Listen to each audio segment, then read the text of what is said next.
मिरजेत निवडणूक प्रचार सुरू होण्यापूर्वीच वातावरण तापले असून प्रभाग 3 मध्ये भाजप उमेदवार सुनीता वनमाने यांच्या घरावर हल्ला करून गाड्यांची मोडतोड करण्यात आली। अर्ज माघार घेण्यासाठी शिंदेसेना समर्थकांनी हल्ला करून धमकावल्याची तक्रार संदीप वनमाने यांनी केली। मिरजेत प्रभाग 3 मध्ये अनुसूचित राखीव गटात भाजपच्या सुनीता वनमाने विरुद्ध शिंदेसेनेचे सागर वनखंडे अशी लढत होणार आहे। 4 दिवसापूर्वी येथे वनमाने आणि वनखंडे समर्थकात बाचाबाची होऊन कोयत्याने हल्ला करण्यात आला होता। याबाबत पोलिसात तक्रार न करता हे प्रकरण मिटवण्यात आले होते। त्यानंतर गुरुवारी मध्यरात्री 12:30 वाजता अतुल वायदंडे, निलेश गडदे, शुभम चंदनशिवे आणि त्यांच्या 10 ते 15 साथीदारांनी वनमाने यांच्या घरावर हल्ला चढवला। यावेळी घरासमोर असलेल्या चारचाकीवर कोयता मारून काचा फोडण्यात आल्या, दुचाकीची मोडतोड करण्यात आली। यावेळी वनमाने समर्थकही जमल्याने हल्लेखोर दुचाकीवरून अंधारात पळून गेले। यातील निलेश गडदे आणि अतुल वायदंडे हे खून प्रकरणातील आरोपी असून त्यांनी अर्ज माघार घे असे धमकावल्याची तक्रार सुनीता वनमाने यांचे पुत्र संदीप वनमाने यांनी केली। शिंदेसेनेचे उमेदवार सागर वनखंडे यांच्या समर्थकांनी हा हल्ला केला असून याबाबत पोलिसात तक्रार केल्यानंतरही पोलीस तासभर उशिरा आल्याची तक्रार वनमाने यांनी केली। हल्ल्याच्या घटनेचे सीसीटीव्ही चित्रण झाले आहे। या घटनेमुळे इस्रायल नगर परिसरात खळबळ उडाली होती। दरम्यान गुन्हेगारी पार्श्वभूमी कोणाची आहे सर्व मतदारांना माहीत आहे। त्यांच्या वैयक्तिक वादाच्या भांडणाचे खापर आमच्यावर फोडू नये। त्यांची उमेदवारी जनतेतून नाकारली जात असल्यामुळे निवडणुकीला वेगळे वळण देण्याचा प्रयत्न संदीप वनमाने करत आहेत। आमच्यावर सुरू असलेले चुकीचे आरोप त्यांनी तात्काळ थांबवावेत। मागील निवडणुकीत आमच्या मातोश्री सर्वात जास्त बहुमताने याच प्रभागातून निवडून आल्या होत्या, त्यामुळे कुणाच्या पायाखालची वाळू सरकली आहे सर्व नागरिकांना माहीत आहे, असा टोला शिंदेसेनेचे उमेदवार सागर वनखंडे यांनी लगावला आहे। वनमाने, माझी आई वार्ड क्रमांक 3 मधून SC मधून सुनीता वनमाने म्हणून आता वार्डामध्ये उमेदवार आहेत BJP कडून।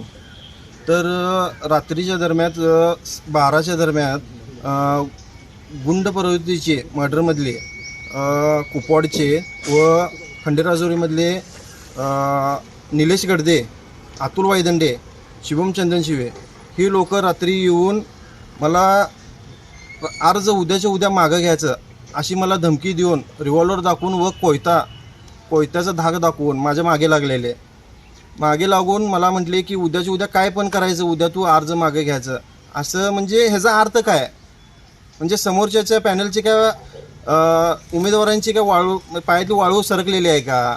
10 ते 15 मुलं आले, हातामध्ये कोयता होते, निलेश गडदेच्या हातामध्ये रिव्हॉल्वर होती, अशी माझ्या सगळीजण मागं लागून इथे 4 व्हीलर आहे शेजारची, त्यांच्या गाडीचं नुकसान केलं, 2 व्हीलर त्यांनी सगळे पाडले, माझ्या मागं कोयता घेऊन लागले, आमच्या घरामध्ये कोयता मारले, दरवाजावरती कोयता मारले, असं करून पूर्णपणे शिव्या देऊन उद्याच्या उद्या काय पण करायचं, अर्ज मागे घ्यायचं, वनखंडे सराच्या विरोधात तू थांबायचं नाही असं म्हणून मला धमकी देऊन त्यांनी फरार झाले तिथून। रात्री पोलिसांना कॉल केला, पोलिसांना कॉल केल्यावरून पोलीस अर्ध्या तासाने आले, ते पण ते सगळी मुलं तिथून गेल्यावरनं पोलीस पण लेट आले। म्हणजे ह्याचा अर्थ आम्ही काय समजायचा, आमच्या जीवाला धोका आहे, आम्हाला पोलिसांची संरक्षण आम्हाला पाहिजे।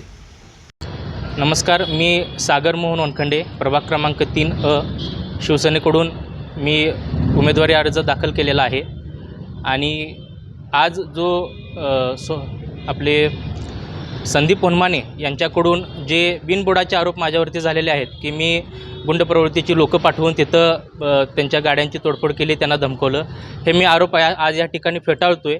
आज ह्या आरोपामध्ये काहीसुद्धा तथ्य नाही असं माझं मत आहे, कारण की जी गुंड वृत्ती ही कुणाची आहे हे सगळं आमच्या जनतेला आणि ह्या भागातील सर्व लोकांना माहिती आहे। हे त्यांच्या जुन्या वैरातून हे जे गोष्टी घडलेल्या आहेत त्याचं खापर हे फोडून सहानुभूतीचं वातावरण करायचं या ठिकाणी वनमाने कुटुंबियांकडून प्रयत्न झालेला आहे।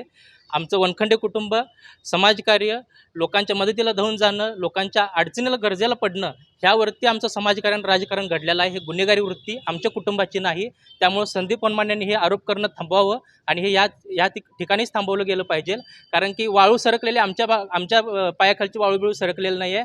2018 साली माझी आई 1700 पॅनलचं सगळ्यात लीडनं आमची आई त्या ठिकाणी निवडून आलेली आहे।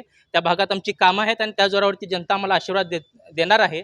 आणि हे आमचं कुठंतरी नावाची चर्चा आणि ह्यांना कुठंतरी नागरिकांकडून डावलं जाते, ह्यांची वृत्ती बघून लोकांकडूनचा रिस्पॉन्स बघून यांना ही कुठंतरी वेगळं वळण इलेक्शन जिंकायचं ह्या ठिकाणी यांचा प्रयत्न चालू आहे।